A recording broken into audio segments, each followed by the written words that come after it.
Burscough. The plan is to walk out around Ormskirk up over the top of Scarth Hill, and to Town Green in Aughton, and then back up into Ormskirk at home. So it's probably about 6.5 miles, but we'll see how it goes. At the end of it, we'll certainly have broken the 1,000 miles, and we're celebrating. So thank you for all your support, and let's make it a good one. Right, we're about a quarter of a mile into the walk, and we're just about to head out into the countryside.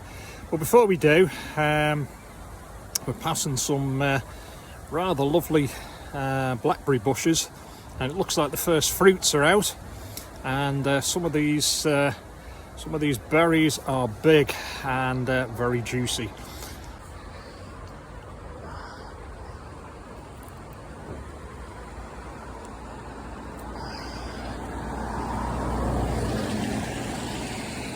So we're just going to help ourselves to a few of these, and hopefully you can see the size of these things.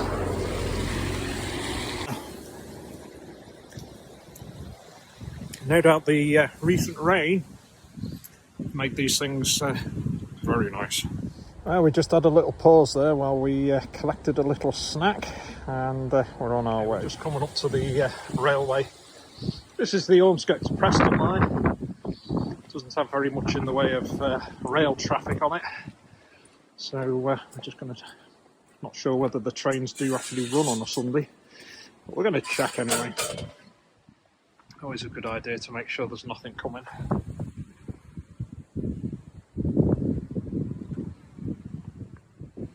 Coming up to a campsite on the outskirts of Burscough and Ormskirk. Seems to be quite a popular destination for a lot of people. They've recently extended, and as you can see, they're in the process of installing lots of mobile homes, static homes. And almost all of them, from what I can see, have now been sold.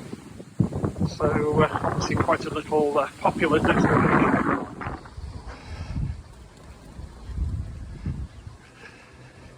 Very nicely kept park this. I walk through it quite regularly while I've been doing this 1,000 miles. Mainly to go to booths because it's got my favourite beer in it.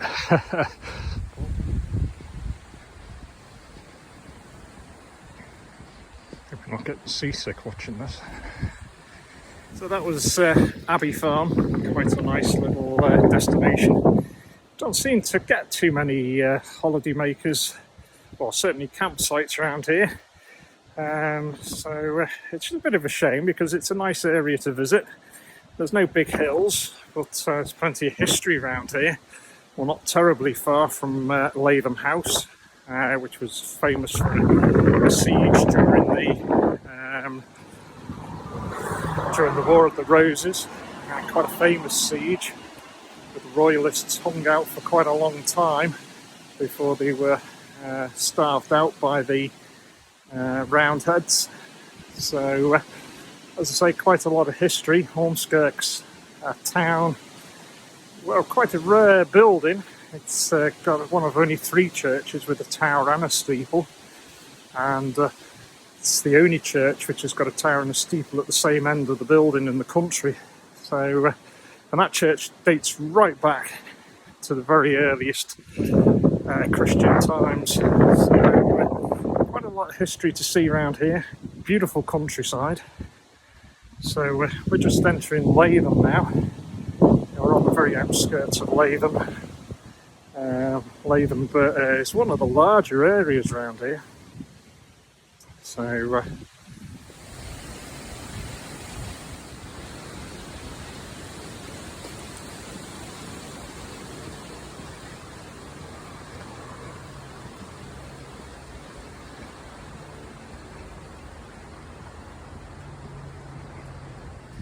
about a mile into our walk now, so it's taken us about 20 minutes. I'm not walking as quickly as I would normally do, mainly because I've got a camera in my hand, and I keep stopping to eat blackberries. We're soon going to turn off this road, and we'll be walking along the fields which I saw planted many months ago with potatoes, and those potatoes have grown really well, no doubt due to the vast amount of rain that we've had recently. This area is really popular with farmers for potatoes, no doubt due to its really good soil that we've got in this area, and there's an awful lot of potatoes grown around here which end up in chip shops and the like, and never ceases to amaze us when we go on holiday to the east of the country, Norfolk and down that way. In the shops you can find Ormskirk potatoes, and when we're shopping up here we find Norfolk potatoes. So I don't know why we don't sell Ormskirk potatoes here and Norfolk potatoes over there. So we're off now into the countryside for real, and just over the hedge here are our famous Ormskirk potatoes. And there's our famous Ormskirk potatoes. I'm sure we'll see a lot more of them on our walk as we continue. It's been quite a horrible weekend this weekend. We've had forecast lots of thunderstorms, which don't seem to have materialised. For that we're grateful, but the thundery rain has been really horrendous. Some of the rainstorms that we've had have been so heavy.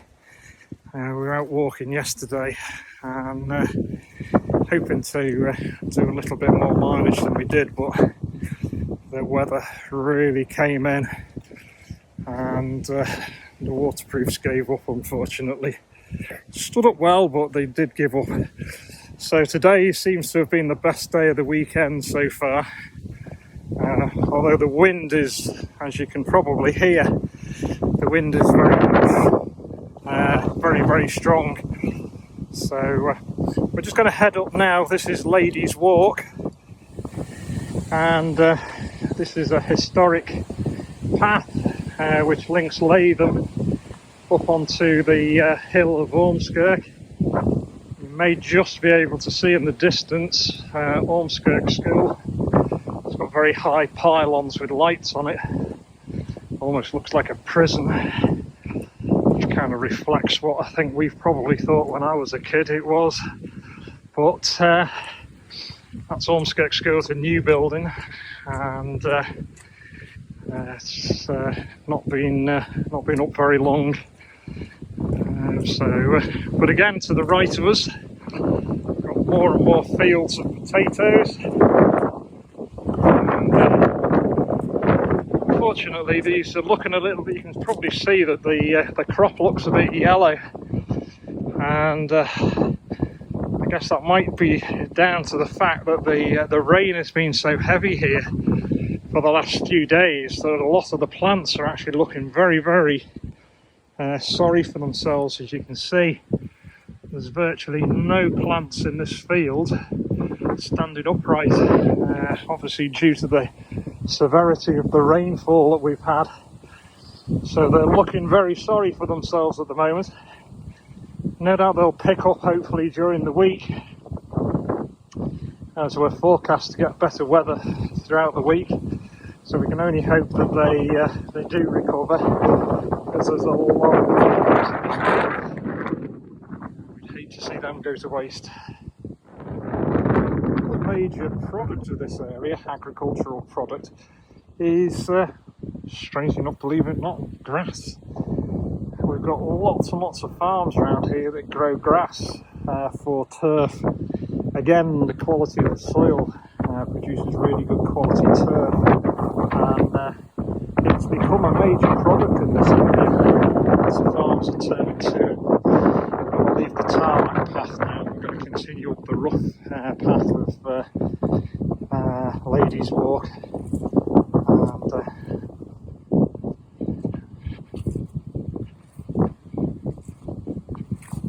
One thing that doesn't seem to have been affected by the rain too much are these little beauties, and we're getting close with these.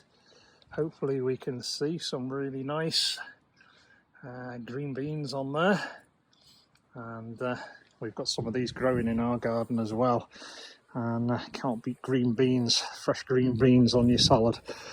But again, almost, well, it's a field full of green beans, and on the other side as well, as far as the eye can see in this field, green beans after green beans. It really is a great place for food around here, and greatly underestimated. As we walk along here, you can see a row of trees along there.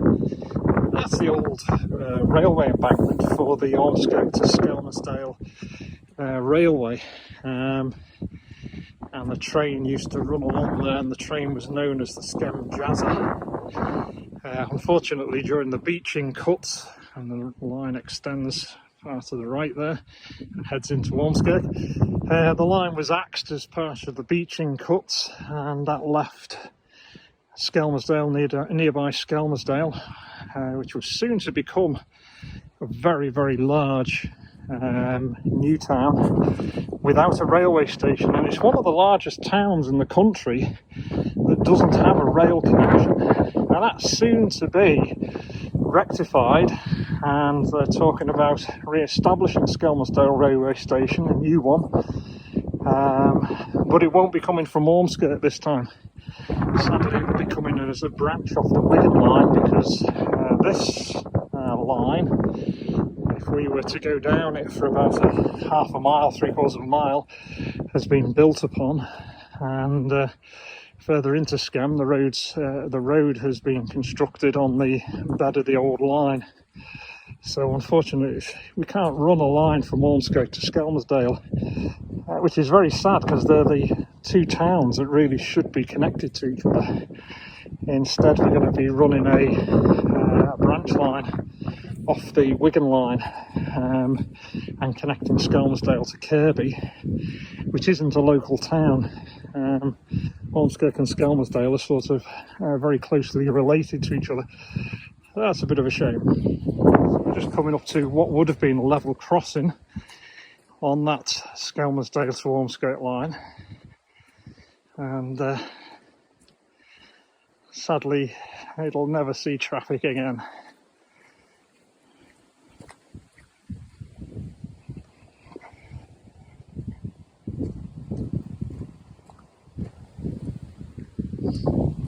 So that's the route into Ormskirk,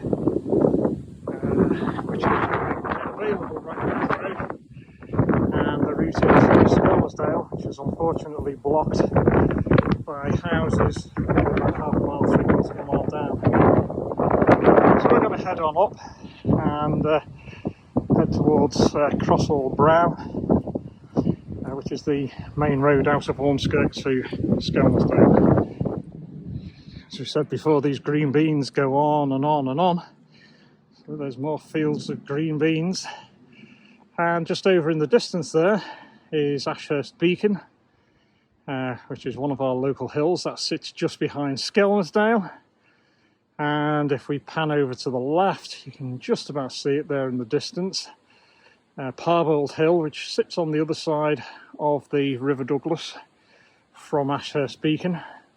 And that is the highest point in West Lancashire. Just over Crossall Brow, which is the road that goes from Ormskirk to Skelmersdale, now is the only main arterial link between the two towns.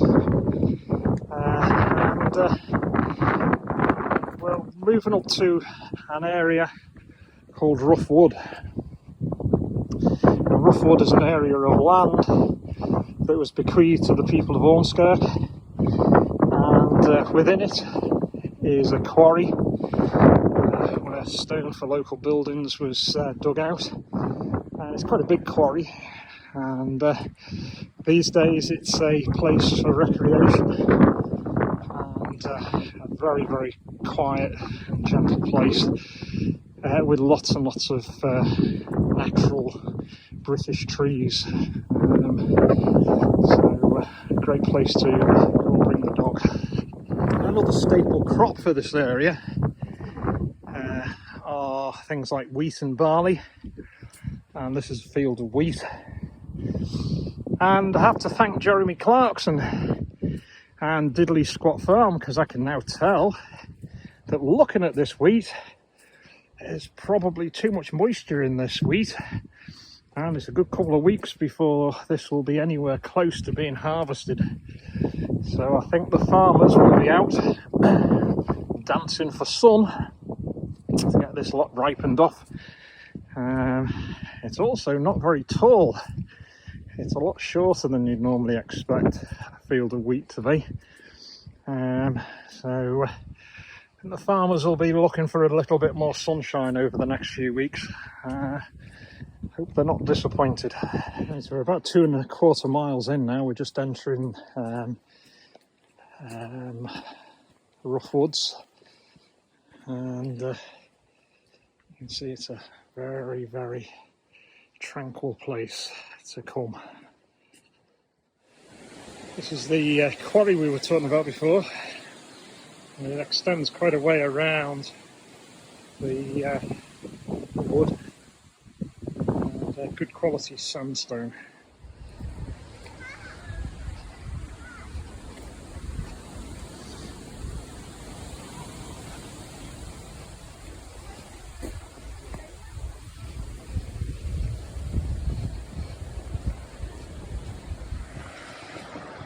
So we're about 2.5 miles into the walk now, and we're just coming out of rough woods and onto a road called Rough Lane. Now we're just skirting around Edge Hill University here, and we'll get a better view of Edge Hill very shortly. But Edge Hill University is reputed to be one of the one of the best seats of learning for teachers, and has long thus been.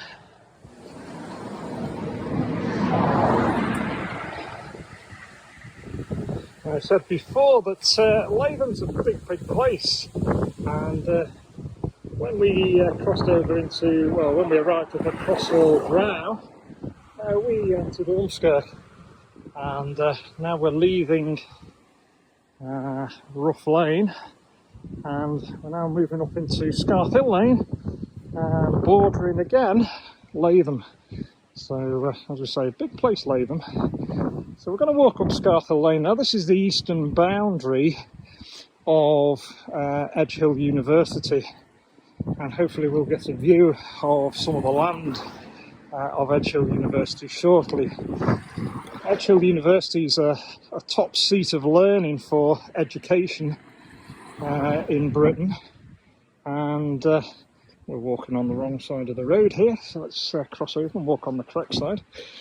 And it's been a top seat of learning for teachers for many decades, and it's got an interesting history itself, in that Edge Hill University was established in Liverpool, in the district of Edge Hill, and at that point it was a college of higher education rather than a university, and its primary role was to develop teachers.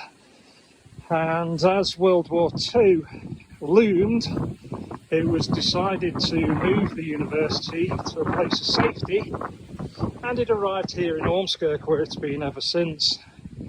And over the years, the university has expanded, and it has now grown to have lots and lots of different subject matters available to students.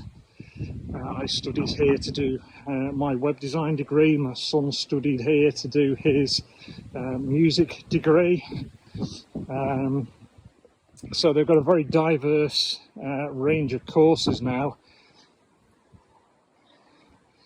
and it has been recently voted as the I think it's Educate North, I think it is, University of the Year, already having had won of the University of the Year's award from the Times educational supplement several years ago.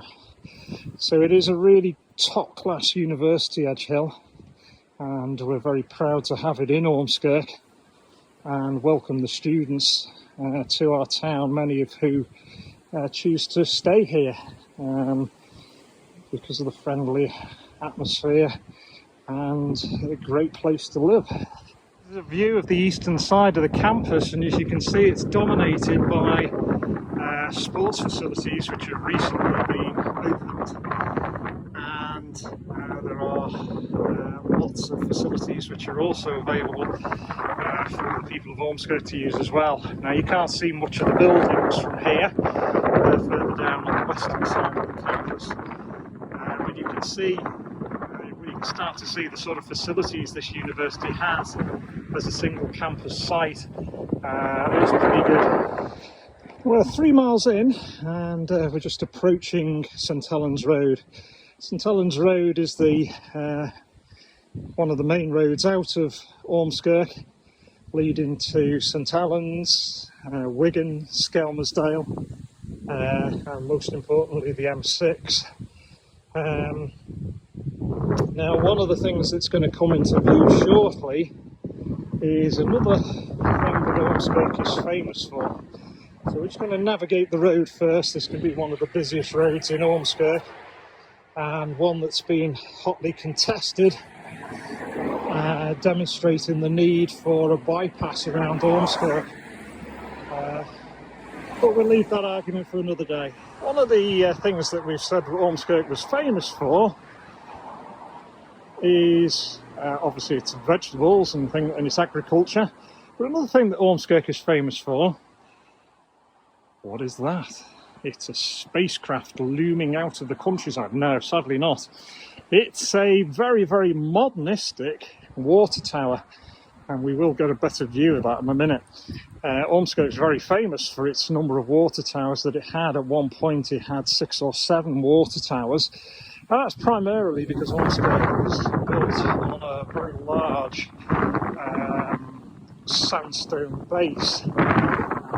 Rare sandstone allows water to filter down through it very nicely, and beneath Ormskirk is an artesian well. So one of the things that Ormskirk was never short of as industry and the town grew was water, and the number of water towers around the town steadily grew. Fortunately, some of those, one of those water towers, Victoria Water Tower, still exists. It's not on our route, but it still exists. But the majority of them have been, sadly, destroyed. But one that is still in existence and sits atop a small hill and visible for many, many miles around is the modern water tower, which looks like a spaceship, and it was very controversial when it was built, such a modern structure in a historic town like Ormskirk. Out in the countryside around here, a lot of the roads are named after the farms that were based along it, and this is the now defunct Poppy Farm. This means that we're on Poppy Lane and heading out again to the farmland around Ormskirk. Again, you'll see a lot of arable crops planted, and again, my advice from Jeremy Clarkson says this isn't ready for harvesting yet. What you can see over on the distance over there is the tower of Christ Church in Aughton, just on the boundary of Ormskirk and Aughton. And Christ Church is one of 3 towers in a row, towers and spires that is in a row, one of them being Ormskirk Tower, Ormskirk Parish Church Tower, Christ Church on the top of Aughton, and St Michael's, which is down off the hill towards Maghull. And they are all in a line, if I remember rightly from school. Ormskirk has some famous families, and if we look back historically, we'll find the Heskeths, the Stanleys and the Darbys are all very much interwoven with the history of Ormskirk. But one family that you probably won't see in the history books so much are the Croppers. And we're heading down Poppy Lane now to the end of Poppy Lane, and we're about to turn into Croppers Lane, again named after a farm. And the rather unassuming farm ahead is Croppers Farm, and a lot of the land that we see around us is owned by the Croppers, and they've got lots of outlying land as well. As we continue to walk down Croppers Lane, if we just turn around, and we can see the majesty that is that water tower, and it becomes all the more obvious now how far away from it can be seen. This can be seen from all over Lancashire. We're only about a mile away from it here, but that is quite a significant rising of land for this area. It's very predominantly flat, and that can be seen for many miles around. As we move down Croppers Lane, we'll see a good example of some historic buildings in the area. And this is a little house cottage on Croppers Lane, which looks in an idyllic situation. Having turned off Croppers Lane, we're now on Catherine's Lane, and I wonder whether you can guess what the name of this farm is. There's a shock. Catherine's Farm. Now the house, the farmhouse that's here, is very characteristic of the houses, the farmhouses that we see in this area, with the triangular type of roofs above the windows on the upper floor. Right, so we've come to the end of Catherine's Lane now, and we're just turning back onto Scarthill Lane, the road that we left at the top by the water tower, and we're now continuing into Aughton, and we'll soon be crossing the main road, the back road from Aughton to Bickerstaff, which we'll be crossing over and heading down towards the district of Aughton called Town Green. We're almost 5 miles into our walk now, and we've crossed over Long Lane, the road that runs from Aughton to Bickerstaff, and we're now walking down a road called Parrs Lane. Now Parrs Lane leads us to a main road that runs from out of Ormskirk to Kirby, which is called Prescott Road. Now Prescott Road actually follows the site of a very ancient route that runs along a ridge that ran north from Kirby and up through Ormskirk. Now this ridge is still visible on maps, and about a mile to the west of us from our location here, the land drops away down onto what we would call around here the moss. And the moss, a lot of the moss is actually below sea level, and you can drive from there roughly about 8 miles west and hit the towns of Formby, and a little further north the towns of Southport. Now a lot of this moss was once part of the largest lake in Britain. We now refer to this area as Martin Mere, and a little bit west between Burscough and Southport there is a wetland wildfowl trust called Martin Mere. Well, Martin Mere at one time was the largest lake in Britain, and it encompassed an awful lot of the moss area that runs west of Ormskirk and Burscough, and the areas of Lydiate to the south of us. So this road that we'll be approaching shortly is a very ancient route, and was one of the safest ways to actually get from Kirby to Ormskirk, avoiding the moss and the very boggy conditions that could be found there. Obviously it's all been drained now, and it's actually that land to the west of Ormskirk which produces some of the best vegetables in the country. And off the soil when you go out that way, and when you watch during the planting season, the soil is absolutely jet black. It's good quality growing soil, and some of the best vegetables in the country can be found growing in those fields. I've just turned left off Parrs Lane onto this ancient route, which is these days called Prescott Road, and we're heading now down towards Town Green. Ahead of us is a road called Town Green Lane, which we're going to turn down and pass a rather significant building on the right hand side. So we're now into Town Green Lane, and we're just about to break 5.5 miles, and on the right hand side is this very significant building that I was talking about. This is Town Green County Primary School, which doesn't really look any different to any other county primary school. All the same slopey roofs, brick built walls, and glass, which, if I remember rightly, in those days went roof to floor, which I don't think we can have anymore. Not a lot's changed on this building since I was at school here and spent my formative years as an infant and a junior. The porter cabins are still there. I hope they're not the same ones that were there when I was here. Well, we've just broken 5.5 miles, so that is our 1,000-mile walk now completed as we head in down to Town Green, which is only a matter of another quarter of a mile away or so. I've enjoyed doing this 1,000 miles. It's been an absolute brilliant experience. I've found lots of places around where I live that I never knew existed. I've seen buildings I never knew existed.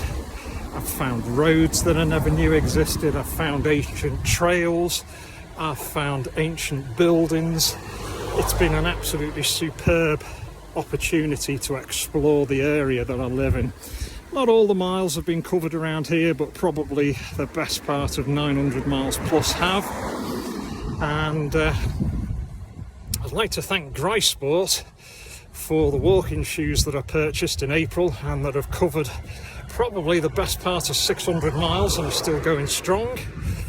And they've been brilliant, and I'd like to recommend, if you want a good pair of walking shoes, Dry Sport are the ones to have.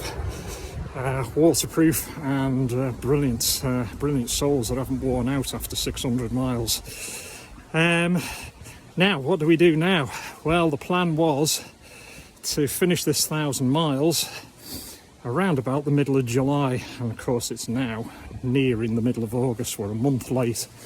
Unfortunately, that's mainly down to the fact that we contracted coronavirus around about the 8th, 9th of July, which laid us out for 10 days at least, self-isolating, and then the will to walk disappeared a little bit due to not being able to breathe properly.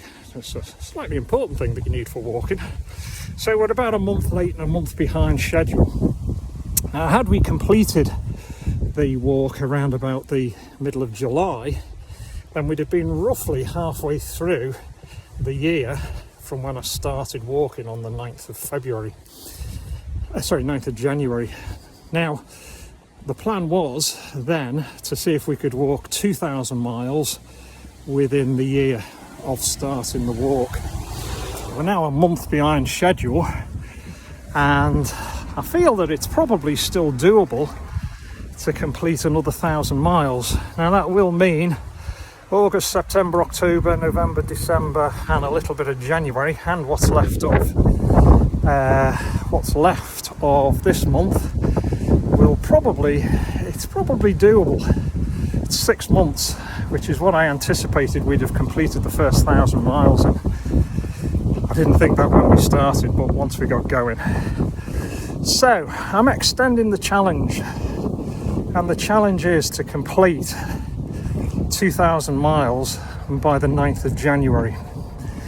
Now, for those of you who sponsored me for this first 1,000 miles, I'd really like to thank you very much. And you've raised a lot of money for the RNLI. What I'd now like to do is request, if you feel able, to maybe sponsor me for another 1,000 miles. And if you didn't sponsor me for the first 1,000, how about sponsoring me for the second? It's 1,000 miles in 6 months. No mean feat at the end of the day, which means walking maybe 5, 6, 7 miles a day, more at weekends where it permits. So it's a big challenge, and the winter is coming, so a good proportion of that 1,000 miles is going to be walked in the winter. So what I'd like to do is I'd like to ask whether you would be kind enough to sponsor me. I have a Just Giving page, which I will post the link for on my Facebook page, and I would be really, really grateful if you could see your way to sponsoring me for the next 1,000 miles. And let's see if we can do 2,000 miles in a year. What an achievement. Thank you very much, as I say, for all your support on this 1,000, and I look forward to doing another one of these videos in 6 months' time for the final walk of the 2,000. Thank you very much, guys, and if I don't see you before, have a good Christmas. That will be the first Christmas wish you have this year.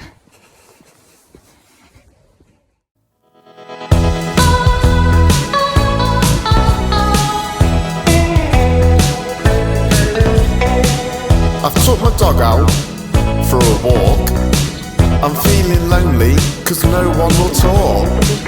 Sit around here twiddling my thumbs. Been sat in this chair for so long my bum's gone numb. I've done some uni work but my head's gone to mush. There's too much noise in this house. I've played some racing games and footy games too, but most of all, I'm missing you. Quarantine, quarantine, quarantine, quarantine. I'm on my 3rd week now of self-isolation. I don't think I've got the patience for this. I keep flicking through different TV stations. I'm trying to find some form of bliss. I've decided instead to write this song. It's all I'm good at, so carry on. If this lasts much longer, I don't know what I'll do. All I know is I'm missing